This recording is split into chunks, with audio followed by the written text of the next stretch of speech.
보내시는 거는 다 되는데 답을 못 드리니까 생계랑 가장 밀접한 건데 이걸 좀 더 빨리 해주셨으면 좋겠는데.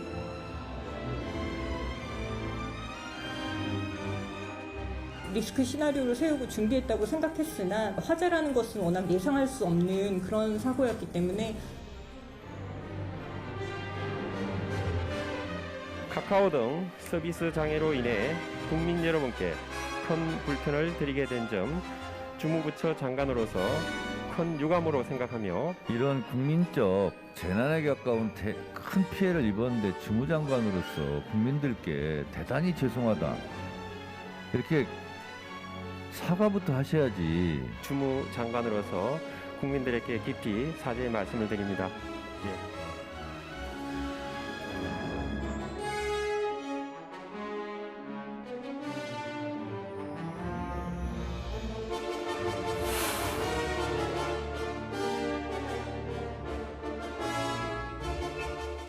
네, 카카오 장애 사태 벌써 나흘째입니다. 아직까지도 완전 복구는 이루어지지 않고 있어요. 서울여대 정보보호학과 김명주 교수 모시고 관련 이야기 나누겠습니다. 자, 안녕하세요. 네, 안녕하세요. 자, 일단 교수님 관련 분야 전문가시니까 일단 저는 비전문가지만 이용자긴 하고 네. 이럴 수 있나 싶거든요, 사실. 어떻게 보셨습니까? 네, 충분히 일어날 수 있는 일이라고 생각을 하고요. 이게 이제 일반 기업하고 좀 다르게 카카오는 이제 스타트업에서 출발했던 기업이잖아요. 네. 그러다 보니까 또 최근에 양적으로 급성장했던 기업이고, 그런데 일반 기업처럼 오랜 시간을 두고 여러 가지 이제 훈련들을 받으면서 성숙하다기보다는 유형 유지의 성장들이 많이 이루어지다 보니까 이번처럼 화재가 발생하거나 이런 경우에 이제 바로 그 재난 같은 데서 복구하는 어떤 시스템들이 일반 기업들이 훈련받았던 것 이상으로 이제 준비할 수 있던 기간이 사실 짧았던 네. 그런 거를 많이 볼 수 있을 것 같습니다. 그랬는데 국민들의 삶에는 굉장히 큰 영향을 미치는 그렇죠. 형태의 사업자이기 때문에 네. 굉장히 비판도 많이 받는 것 같아요. 하나씩 좀 짚어볼까요? 물론 불이 나면 문제가 생길 수는 있죠. 네. 서버가 터질 수도 있는 거고. 근데 전체 서비스가 마비돼 버리고 그러니까 일부가 안 되는 게 아니라 전체가 마비되고 최초 보고는 2시간이면 된다고 했다가 지금 나흘째잖아요. 네. 왜 이렇게까지 되는 건가요? 이게 이제 보통 건물에 화재가 나면 뭐 큰 건물이나 작은 건물 이렇게 눈으로 보이잖아요.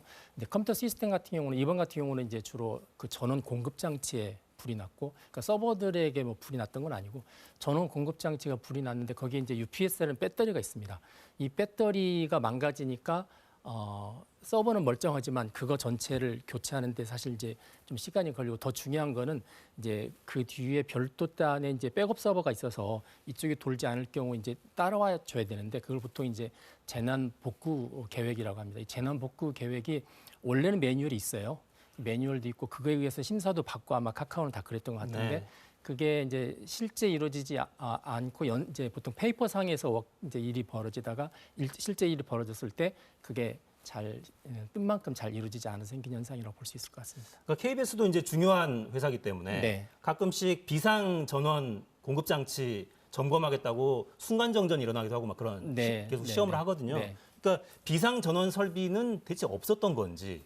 그러니까 뭐 서버가 한 군데서 문제가 생기면 백업이 반드시 있어야 될 것 같은데 그 자체가 존재하지 않았던 건지. 그게 이제 뭐 여러 가지 이유가 있는데, 지금 판교 쪽에 이제 SK CNC에서 관리했었던 그 데이터 센터에는 이제 이 카카오의 데이터가 상당히 많이 편중돼 있었어요. 네. 그러니까 보통은 이제 백업 서버가 있어서 보통은 이제 이원화돼 있어서 이쪽에 불이 나거나 문제가 생기면 이쪽에서 보통 이제 따라잡거든요.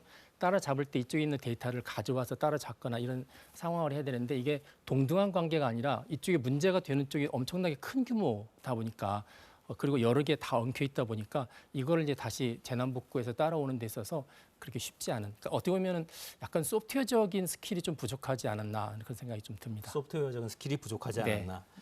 그러니까 장기적으로 보면 자체 데이터 센터를 확보하거나 이러면 좀 나아지는 겁니까? 아니면 확보하더라도 여러 개를 확보해서 문제가 없게 만들어야 되는 네, 건가요? 그럼 보통은 이제 저희들이 보완할 때 서버를 이중화하고 그리고 또 얘를 별도의 장소에 이원화시키는 게 이게 이제 교과서에 나와 있는 네. 형태인데, 이중화되어 있어도 그 센터가 불이 나면 사실 의미가 없거든요. 그래서 대개는 별도의 장소에 또 센터를 따로 둡니다. 그래서 계속 실시간으로 백업을 받는다든지 하는 부분들이 있어야 되는데, 이번 같은 경우는 이제 그런 부분이 사실 잘 이루어지지 않아서 한쪽에서 아무리 이중화가 됐어도 그쪽 자체가 이제 시스템이 가동이 안 되니까 나머지가 따라오는데 너무 힘들었던 그런 부분으로 볼 수 있습니다. 네.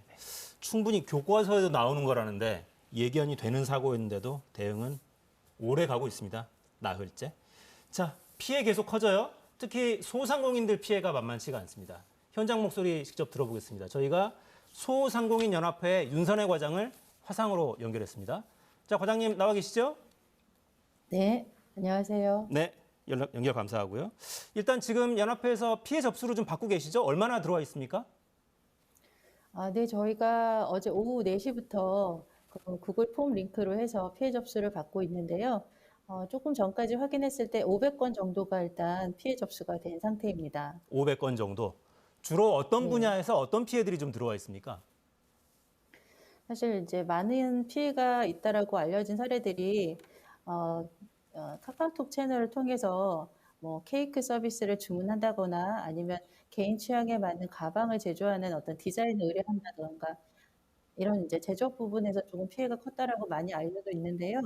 사실 접수를 받고 보니까 사실 굉장히 다방면에서 전방위적인 업종에 피해가 있었던 것으로 확인이 돼서요. 저희도 조금 놀라고 있습니다. 네, 특별히 어떤 분야가 컸다 이렇게 말하기 어려울 정도로 전방위적으로 네, 피해가 네, 발생했다 네. 이런 말씀이시군요. 네, 그 맞습니다. 서비스 장애가 발생한 뒤에 회사 대응에 대해서는 어떻게 평가하던가요? 그 부분까지는 사실 소상공인 분들이 이제 얘기 주시고 있다기보다는 유료든 무료든 저 이제 현재 그 플랫폼을 이용해서 여러 업장을 운영하고 계신 분들은 좀 더 안정적으로 이것이 운영되기를 바란다라는 요청 사항이 가장 많으셨습니다. 네. 자, 연합회 입장에서는 피해 접수를 계속 받고 계시고 피해 접수한 다음에는 어떻게 대응해 나가실 계획입니까? 일단 저희가 어제부터 시작했고 이번 주 금요일까지 이제 피해 접수를 받을 예정인데요. 피해 상황이 조금 더 크다고 보면 피해 접수 기간을 연장하는 방법까지 포함해서 생각은 하고 있습니다. 그리고 현재 피해 접수를 취합해서 그 유형별로 또 피해 사례별로 조금 정리를 한 다음에 법적인 대응이 필요한 것인지 아니면 다른 대응이 필요한 것인지 그 부분에 대해서 논의를 거친 다음에 그 다음 단계를 조금 진행할 예정입니다. 네. 카카오를 상대로 직접 소송을 제기하겠다거나 그런 단계까지 논의가 된 건 아니군요. 현재로서는 그 단계까지는 아니지만 그 단계까지 필요하다면 그것까지도 포함해서 저희가 논의를 할 예정입니다. 네. 근데 사실 이제 보상 문제가 제기가 되면 본격적으로 시작이 되면 피해 사실을 어떻게 입증할 거냐 이게 사실 항상 쟁점이잖아요. 그 부분도 좀 준비를 네네. 하셔야겠습니다. 그 부분도 고민을 하고 있는데요. 사실 어려운 부분이 저희가 이번에 피해 접수를 받으면서 느꼈던 부분 중에 하나가 그 톡으로 예약이나 주문이 됐던 부분이 확인이 돼야 되는데 그거 자체가 확인이 안 되잖아요. 네. 그래서 이제 전주 대비 평상시 대비 어느 정도가 주문이 들어왔어야 되는데 그게 들어오지 않았다라고 짐작하거나 이런 정도는 지금 현재도 가능은 하지만 그것이 어떤 증빙되는 자료로 남아있다라고 하기 좀 어려운 부분이 있어서 그 소상공인 업주들도 이제 그 부분에 대해서 본인이 겪은 피해가 얼마 정도 이제 조금 정확히 추산하는데 어려움이 있는 것 같습니다. 그렇겠네요. 그러니까 또 이제 더구나 법정 다툼으로 가면 추산으로는 안 되는 거니까 피해가 입증돼야 보상을 요구하고 또 응할 테니까 어려운 과정을 거쳐야겠습니다. 특히 매장 없이 진짜 온라인 주문에 의존하시던 분들이 좀 피해가 크겠어요. 자, 여기까지 듣겠습니다. 소상공인연합회 윤선혜 과장이었습니다. 자, 고맙습니다. 네, 감사합니다. 네. 자, 교수님, 이게 다른 기업들은 어떤가 이것도 좀 궁금하긴 한데요. 네. MS나 구글이나 큰 회사들 많잖아요. 네, 마찬가지입니다. 거기도 보면 이제 서버를 이제 분산해서 운영을 하고요. 분산이라는 거가 물리적으로, 지리적으로 이렇게 떼어놓기 때문에 뭐 지진이라든지 이런 위험들이 존재하잖아요. 분산해서 운영하고 또 분산할 때도 대개는 서버들의 어떤 보통 부하라고 하는데 이걸 때 균형을 맞춥니다. 어느 네. 한쪽에 쏠리지 않게끔. 그래서 만일의 경우에 대비해서 어느 한쪽이 망가지면 다른 한쪽이 바로 따라올 수 있도록 그렇게 하고 있고 카카오도 발표하기로는 본인들도 이중화 작업을 했고 분산했다고 하긴 하지만 이제 그 분산할 때 보통은 이제 큰 기업들은 자체의 프라이빗 클라우드라고 그래서 자체 서버를 갖고 있는 경우가 그 센터를 가지고 있는 네. 경우가 상당히 많이 있어요. 근데 이런 부분은 이제 카카오에서 전혀 준비하지 못했던 부분들로 볼 수 있을 것 같아요. 교과서에도 나와 있던 이야기라고 하는 게 지금 자꾸 머릿속에 들어오는데 법적으로는 문제가 되진 않습니까? 이렇게 하지 않는 게? 그 카카오뱅크라든지 이런 부분들은 이제 금융위원회 의 감독에 의해서 그 데이터 자체를 자체 서버에 두게 돼 있거든요. 네. 근데 그렇기 때문에 이런 데는 자체의 서버 센터가 있습니다. 그런데 이제 카카오톡 같은 경우는 그런 의무 사항이 없는 거죠. 그렇기 금융 때문에- 서비스가 아니니까. 그렇죠. 특별히 뭐 금융이나 어떤 치명적인 보안이 필요하거나 이런 부분이 아니기 때문에 여기는 이제 회사가 알아서 보안도 하고 운영도 하고 해야 되는 상황이기 때문에 법적으로는 사실 서버 관리를 왜 그렇게 했느냐 하는 부분이 문제가 되지는 않을 것 같고, 한 가지 있는 게 이제 그 정보보호 관리 체계라는 게 인증받는 게 있습니다. 네. ISMS라는 게 있는데 이 카카오도 인증 대상이고요. 벌써 2년 전에 인증을 받았고 아마 올해 말쯤에 인증이 만료돼서도 재인증을 받아야 되는데 그 인증 조건이 한 80개 정도 돼요. 그 중에서 2개가 바로 이 사건입니다. 그러니까 이제 재난에 대해서 잘 대비를 하고 있느냐, 복구할 수 있는 기능이 있느냐, 그렇기 때문에 아마 이 부분들은 이제 만약에 다시 구체적으로 조사해서 안 되면 이제 재인증을 못 받을 가능성도 있기 때문에 아마 이 부분이 법적으로 좀 걸릴 수 있는 부분 중에 하나이지 않을까 생각을 합니다. 재인증 심사에서 탈락하거나 조건부 인증을 받거나 이러면 사업은 어떻게 되는 겁니까? 네, 탈락을 하면 자, 그게 이제 문제일 수 있는데 과태료 3천만 원이 불가합니다. 이제 그 정도만 내면은 뭐 인증 안 받고도 운영하는 회사들이 상당히 많이 있는데 법적으로는 의무적으로 받아야 되지만 받지 않거나 탈락을 했을 때 이제 얻게 되는 피해는 그렇게 크지 않아서 이런 부분도 좀 뭐 제도적으로 약간 이제 보완해야 되는 부분으로 볼 수 있을 것 같습니다. 과태료 3천만 원 하니까 갑자기 맥이 탁 풀리네요. 네. 자, 과기정통부가 국가재난관리 기본계획 대상에 포함시키겠다 이런 뭐 고려도 좀 하고 있는 것 같은데 민간 데이터 센터를 이럴 필요가 있습니까? 하면 뭐가 좀 달라집니까? 자, 이게 보면 이게 사실 이야기가 처음 된 건 아니잖아요. 네. 벌써 2년 전에 됐었고 요즘 이제 데이터를 제2의 원유라고 그래서 기업 입장에서는 고객 데이터나 뭐 거래 데이터가 상당한 자산이 되기 때문에 이게 이제 기본 계획 대상에 포함이 되면 모니터링이 되는 거거든요. 그러니까 이제 기업 입장에서 볼 때는 데이터를 어떻게 수집하고 관리하고 활용하는지가 다 노출될 수밖에 없는 거라서 네. 그래서 이제 일종의 영업 비밀이 노출될 수 있다 이렇게 이야기를 하는 거라서 그래서 기업들이 반대하죠. 네, 반대하는 가장 큰 이유인데 글쎄 그거를 만약 이제 관리에 따라서 또 국가에서 뭔가 또 반대로 해줘야 되는 게 있어요.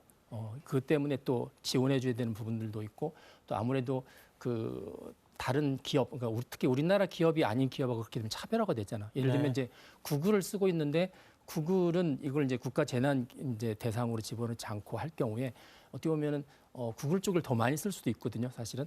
그러니까 국가가 어느 부분을 지원해 줄 때 어느 한쪽 기업에 대해서는 역차별이 될 수도 있는 거죠. 그래서 이제 이런 부분들은 민간 기업을 그 국가의 큰 프레임 안에 가두는 부분들은 쉽게 생각할 문제가 아니고 특히 글로벌 상황에서는 여러 가지 또 상대적인 관계도 잘 보면서 고려를 해야 될 것 같습니다. 그러네요.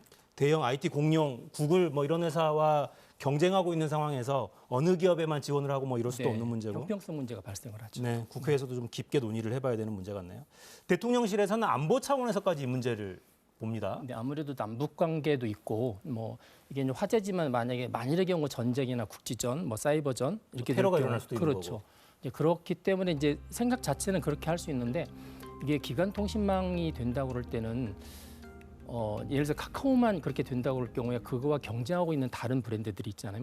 뭐 네이버의 뭐 다른 라인이라든지 또 거기도 넣을 거냐 안 넣을 거냐 하는 문제가 있고 기간 통신망이 되면은 국가가 기본적으로 이렇게 서비스 레벨을 보장을 해야 됩니다.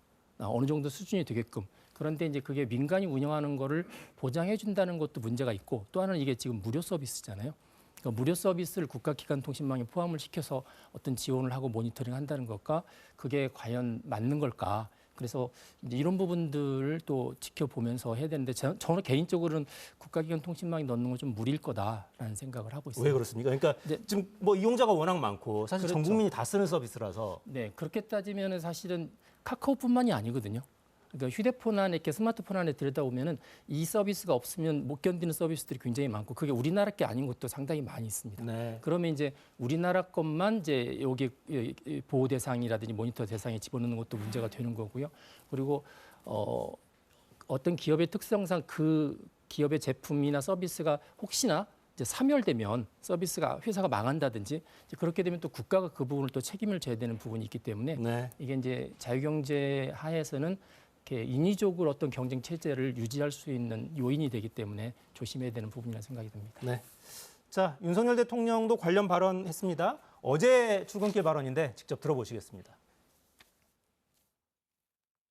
기업의 자율과 창의를 존중하는 자유시장 경제 사고를 저는 갖고 있습니다만은 만약에 독점이나 좀 심한 그런 과점 상태에서 시장이 왜곡되거나 더구나 이것이 국가 어떤 기반 인프라와 같은 정도를 이루고 있을 때는 저는 국민의 이익을 위해서 당연히 제도적으로 국가가 필요한 대응은 해야 된다고 생각합니다. 그런 문제는 이런 공정거래위원회에서 지금 검토를 하고 있는 것으로 알고 있습니다.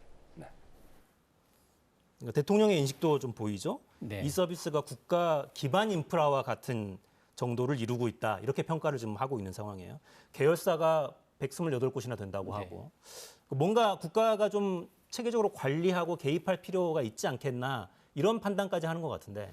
근데 저는 이제 그 부분은 약간 논리적으로 너무 앞서가지 않았나 하는 생각이 듭니다. 물론 이제 국민 피해를 본 국민들 입장에서 볼 때는 이게 특정한 플랫폼에 의존하기 때문에 생기는 현상이어서 바로 나오는 단어가 이제 독과점 이런 단어가 나오는 것 같은데 이 독과점에 대한 대상들이 사실은 상당히 많이 있고요. 그리고 이 분야뿐만 아니라 사실 많이 있고 문제는 이제 그렇게 독과점처럼 보이는 대상이 실제로 불공정 경쟁이나 거래를 유도했거나 이른바 사회에서 말하는 갑질 그다음에 어떤 정서적인 국민 정서에 반하는 것을 했을 때는 공정거래위원이 이제 존재하기 때문에 거기에 개입해서 정리할 수 있는 부분들인데 네. 이분들이 인위적으로 그런 것들이 되기 전에 국가적 어떤 틀 안에서 그걸 묶어두는 거는 사실은 좀 기본적인 이제 우리나라 경제 체제하고 좀 많이 반할 수 있다는 생각을 합니다. 네. 자, 어쨌거나 전 국민이 이용하는 서비스 나흘째 지금 장애를 겪고 있어요. 다시 이런 일이 생기지 않으려면 어떤 부분을 좀 더 집중해서 봐야 되겠습니까? 지금 이게 개인 기업의 화재 사건이잖아요. 네. 근데 이제 말씀하신 것처럼 아까 테러라든지 사이버 내지는 전쟁 이런 위험이 이제 닥치게 되면 지금보다 더 큰 피해들이 발생할 수 있을 것 같아요. 근데 우리가 지금까지 보안 시스템 운영에서 가장 관심을 뒀던 게 개인정보인데 이 개인정보 못지않게 이렇게 어떤 재난 사고에 대비해서 우리가 다시 계속적인 업무를 지속할 수 있는 그런 이제 복구하는 프로그램들이죠. 이런 부분들을 사실은 신경을 많이 써야 되고 그거에 대한 이제 모니터링 기준이 이미 국가에 있기 때문에 좀 더 실제적으로 좀 관리 좀 하고 지켜볼 필요가 있을 것 같습니다. 네. 자, 여기까지 듣겠습니다. 김명주 교수였습니다. 감사합니다. 감사합니다. 네, 저희 준비한 내용 여기까지입니다. 저는 내일 다시 뵙겠습니다. 4시엔 사다건건.